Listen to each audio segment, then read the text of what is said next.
ایک دفعہ کا ذکر ہے، کسی شہر میں ایک ترکھان رہتا تھا۔ اس کے دو لڑکے تھے، بڑے لڑکے کا نام حمید اور چھوٹے لڑکے کا نام سلیم تھا۔ حمید 10 جماعتیں پاس کرنے کے بعد کسی دفتر میں 100 روپے ماہوار پر نوکر تھا اور سلیم ابھی چوتھی جماعت میں ہی پڑھتا تھا۔ وہ بڑا کن ذہن اور شرارتی تھا۔ وہ پڑھنے لکھنے کے بجائے ہر وقت اپنے ہم جماعتوں سے لڑتا رہتا تھا۔ ضد کرنے، کتابیں چرا لینے اور بےہودہ گالیاں بکنے کی اسے بہت عادت تھی۔ ایک دفعہ اس نے کسی لڑکے کی تختی چھین لی تو اس لڑکے نے ماسٹر جی سے شکایت کی، سلیم نے اس کی تختی چھین لی ہے اور اب وہ نہیں دیتا، مانگتا ہوں تو سر پھوڑنے کی دھمکی دیتا ہے۔ ماسٹر جی کو بہت غصہ آیا۔ انہوں نے سلیم کو بلایا اور خوب مارا اور چھٹی کے بعد اس کے باپ سے مل کر شکایت بھی کی۔ وہ تو تمام محلے میں بدنام تھا۔ اس کی شرارتوں اور بری حرکتوں کی وجہ سے تمام گھر والے اس سے بیزار تھے۔ اس کی اس نئی شرارت نے جلتی پر تیل کا کام کیا اور گھر آتے ہی اسے اتنی مار پڑی کہ وہ بے ہوش ہو گیا۔ تمام جسم پر نیل پڑ گئے اور سر بھی پھٹ گیا۔ بہت دیر تک وہ بے ہوش پڑا رہا۔ جب اسے ہوش آیا تو وہ سوچنے لگا کہ وہ ہر روز آخر کیوں پٹتا ہے۔ بڑے بھائی کو تو کوئی نہیں مارتا۔ وہ رات کو 12 بجے خدا جانے کہاں دھکے کھانے کے بعد گھر آتا ہے، مگر امی کچھ نہیں کہتی، اور اگر وہ کہیں دن میں بھی ذرا بازار تک چلا جائے تو گھر بھر میں کوہرام سا مچ جاتا ہے اور سب اسے مارنے کے لیے دوڑ پڑتے ہیں۔ بھیا 6 دن دفتر ہی نہیں جاتے اور وہ کہیں ایک دن بھی اسکول سے غیر حاضر ہوتا ہے تو امی کہتی ہے ہڈیاں توڑ دوں گی، ابا کہتے ہیں کھال اتار دوں گا۔ آخر یہ سب کیوں؟ اس سے ایسا سلوک کیوں کیا جاتا ہے؟ شاید اس لیے کہ وہ چھوٹا ہے، شاید نہیں بلکہ یقینی اسی لیے۔ وہ جانتے ہیں کہ اگر بھیا کو ذرا سی بھی ڈانٹ پڑی تو وہ لڑنے مرنے پر تیار ہو جائیں گے، کیونکہ وہ تو بڑے موٹے تازے ہیں۔ وہ چونکہ چھوٹا ہے اور دبلا پتلا ہے اس لیے اسے ہر کوئی مار لیتا ہے۔ ایسی ہی کئی ایک باتیں سوچتے سوچتے وہ سڑک پر چلا آیا اور ایک سفید ریش آدمی کو کھڑے ہوئے دیکھا، جو سفید لباس اور اپنی نورانی صورت کے سبب ایک بزرگ آدمی معلوم ہوتا تھا۔ اس بزرگ انسان نے سلیم کو اپنے پاس بلایا اور اس کے سر پر پیار سے ہاتھ پھیرتے ہوئے کہا، بزرگ لڑکے تیرا نام کیا ہے؟ تمہیں کیا میں کوئی تمہارے باپ کا نوکر ہوں جو یوں ہی بتاتا پھروں؟ بزرگ لڑکے میں ایک فرشتہ ہوں، مجھ سے ایسی گستاخی ٹھیک نہیں۔ سلیم تم جھوٹ بولتے ہو، تم فرشتے نہیں ہو سکتے۔ اگر تم فرشتے ہو تو تمہارے پر کہاں ہیں؟ بزرگ لڑکے میں اس وقت ایک آدمی کی شکل میں ہوں، مگر میں فرشتہ ہوں اور جو چاہے کر سکتا ہوں۔ میں چاہوں تو میرے شانوں پر ابھی اتنے بڑے بڑے پر نکل آئیں گے جنہیں تم دیکھ کر ڈر جاؤ گے، اور اگر بڑا ہونا چاہوں تو اتنا بڑا ہو جاؤں کہ میرا سر آسمان سے جا لگے۔ سلیم یہ سن کر حیران رہ گیا۔ وہ سوچنے لگا کہ وہ چھوٹا ہونے کے سبب ہر روز مار کھاتا ہے، اگر یہ فرشتہ اسے اس کے بڑے بھائی کے برابر یا اس سے بھی بڑا کر دے تو کتنا ہی اچھا ہو۔ اس خیال کے آتے ہی اس نے فرشتے سے کہا، سلیم اچھا تم کہتے ہو تم فرشتے ہو اور جو چاہے کر سکتے ہو، اور میں کہتا ہوں کہ تم فرشتے نہیں ہو اور کر بھی کچھ نہیں سکتے، فیصلہ کیسے ہو؟ ہاں ایک ترکیب سے تم اپنا فرشتہ ہونا ثابت کر سکتے ہو۔ فرشتہ وہ کیا ترکیب ہے؟ سلیم وہ ترکیب یہ ہے کہ اگر تم مجھے میرے بڑے بھائی، ابا، امی اور ماسٹر جی سے بھی بڑا کر دو تو تم فرشتے ہو، ورنہ کچھ بھی نہیں ہو۔ فرشتے نے یہ سنتے ہی آسمان کی طرف انگلی سے اشارہ کیا اور کچھ منہ میں پڑھنے لگا اور سلیم کو شانوں سے پکڑ کر اوپر کھینچنا شروع کر دیا۔ جیسے ہی وہ اسے اوپر کھینچتا تھا سلیم تھوڑا سا بڑا ہو جاتا تھا۔ بس اسی طرح 2 ہی منٹ میں وہ بہت بڑا ہو گیا۔ یعنی اپنے بڑے بھائی، ابا، امی اور ماسٹر جی سے بھی بڑا ہو گیا۔ اب فرشتے نے کہا، فرشتہ اب تو تم مانتے ہو کہ میں فرشتہ ہوں؟ سلیم ہاں واقعی تم فرشتے ہو اور میں تمہارا مشکور ہوں کہ تم نے میری دلی خواہش پوری کر دی ہے۔ فرشتہ اب تم یہ کہو کہ بڑا ہی رہنا چاہتے ہو یا پھر چھوٹا کر دوں؟ سلیم نہیں میں اب چھوٹا ہونا نہیں چاہتا، تم جاؤ۔ فرشتہ دیکھو تم پچھتاؤ گے، ابھی بھی وقت ہے، چھوٹے ہو سکتے ہو۔ سلیم نہیں میں ہرگز نہیں پچھتاؤں گا، تم جو میں سب ٹھیک کر لوں گا۔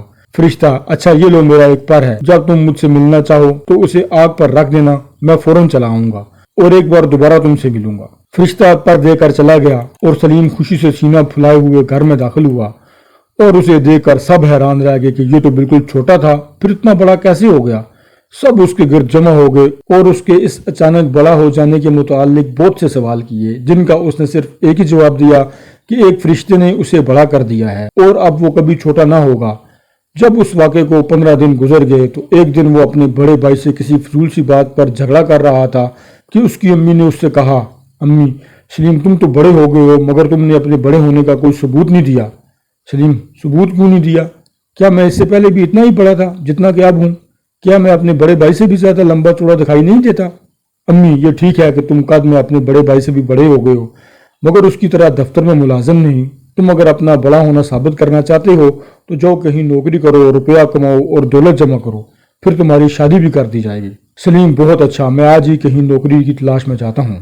سلیم یہ کہہ کر باہر نکل گیا اور نوکری کی تلاش میں بہت سے دفتروں میں گیا، مگر اسے کہیں نوکری نہ ملی۔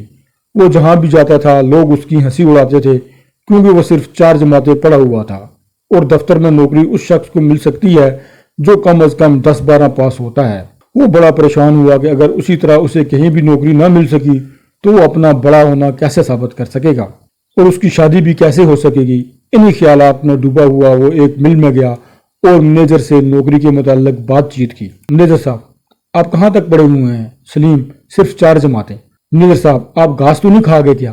جماعتیں صرف 4 پڑھے ہوئے ہو اور کہتے ہو نوکری دے دو، جو جو نکل جاؤ یہاں سے۔ سلیم تو شروع سے ہی جھگڑالو تھا، ایسے سخت الفاظ نے اسے آپے سے باہر کر دیا۔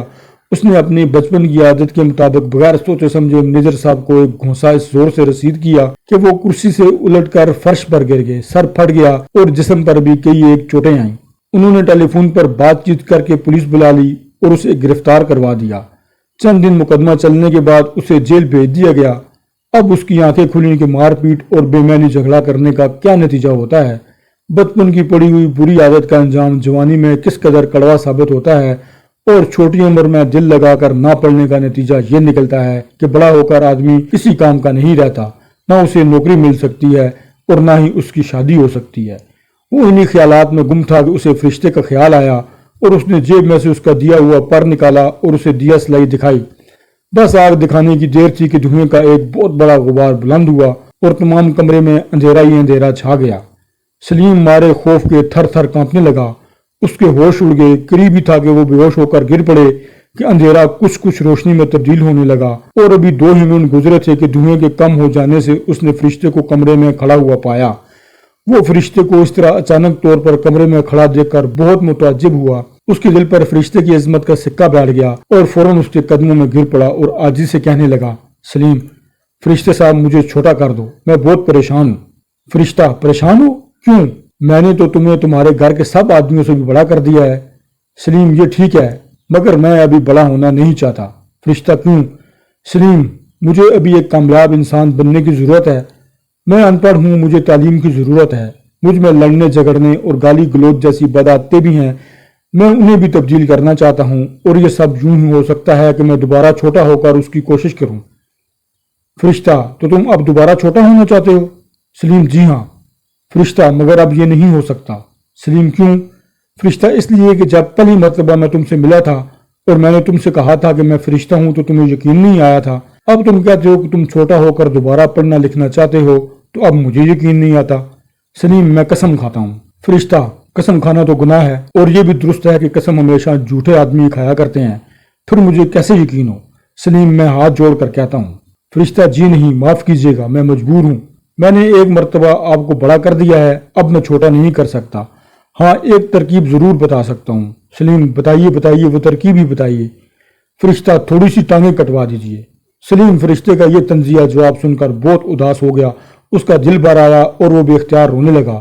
فرشتے نے جب اسے اس طرح بے اختیار روتے دیکھا اور محسوس کیا کہ وہ اب پچھتا رہا ہے تو اس نے اپنے دونوں ہاتھ اس کے سر پر رکھ کر اسے بڑے زور سے اوپر سے نیچے کو دبانا شروع کر دیا اور منہ میں کچھ پڑھنے لگا۔ اس کے پڑھنے کی دیر تھی کہ سلیم کا قد تھوڑا کم ہونے لگا، وہ پڑھتا جا رہا تھا، اسے اوپر سے نیچے کی طرف دباتا جا رہا تھا اور لمحہ ب لمحہ چھوٹا ہوتا جا رہا تھا، یہاں تک کہ وہ تھوڑی ہی دیر میں بالکل چھوٹا ہو گیا۔ اب تو سلیم بہت خوش ہوا اور اپنی اس دوبارہ تبدیلی کا شکریہ ادا کرنے کے لیے فرشتے کی طرف لپکا، مگر وہ غائب ہو چکا تھا۔ سلیم کچھ دیر تو چاروں طرف حیرانگی سے دیکھتا رہا، اس کے بعد اپنی رہائی کے متعلق سوچنے لگا اور ابھی کچھ فیصلہ بھی کرنے نہ پایا تھا۔ اس کی روٹی لانے والا سپاہی اسے روٹی دینے کے لیے کمرے میں داخل ہوا اور اس کی طرف دیکھا تو مارے ڈر کے اس کے پاؤں تلے کی زمین نکل گئی، کیونکہ سلیم کو وہ کل تک تو 6.5 فٹ کا کافی اونچا لمبا جوان آدمی دیکھ رہا تھا اور اس کی آنکھیں اسے صرف 3-3.5 فٹ کا ہی ایک چھوٹا سا لڑکا دیکھ رہی تھی۔ اس کے ہاتھوں سے روٹی کے برتن گر گئے اور زور سے چیخ مار کر بے تحاشا بھاگ کھڑا ہوا اور جلدی سے دوسرے پہرے داروں کے پاس پہنچ کر یہ عجیب واقعہ اکھڑے اکھڑے الفاظ میں بڑی مشکل سے بیان کیا۔ سب لوگ جیل کے درمیانی صحن میں کھڑے اس عجیب اجنبی پر غور کر رہے تھے کہ انہیں سلیم اپنے کمرے میں سے انہی کی طرف آتا دکھائی دیا۔ ان سب لوگوں نے بھی اسے پورے جوان آدمی کی شکل میں ہی دیکھا ہوا تھا۔ جب انہوں نے بھی اسے اب اس قدر چھوٹا دیکھا تو وہ سب ڈر گئے اور بھوت بھوت چلاتے ہوئے داروغہ جیل کے کمرے کی طرف بھاگے۔ سلیم تو سب معاملات سمجھ رہا تھا، اس نے ان کی غلط فہمی سے پورا فائدہ اٹھایا اور وہ بلا روکے ٹوکے اپنے گھر چلا آیا۔ اگرچہ گھر والے بھی اسے دوبارہ اس حالت میں دیکھ کر بہت متعجب ہوئے، مگر اس نے انہیں مطمئن کر دیا اور دوبارہ پڑھنے لکھنے میں مشغول ہو گیا۔ نہ صرف دن رات محنت و کوشش سے تعلیم حاصل کرنے کی کوشش ہی کرنے لگا، بلکہ اپنی بری عادتوں کو بھی نیک خصلتوں میں تبدیل کر ڈالا۔ چند ہی دنوں میں وہ ایک بہت ہی ہر دل عزیز لڑکا بن گیا، چنانچہ اب وہ ایک بہت ہی ہونہار طالب علم ہے۔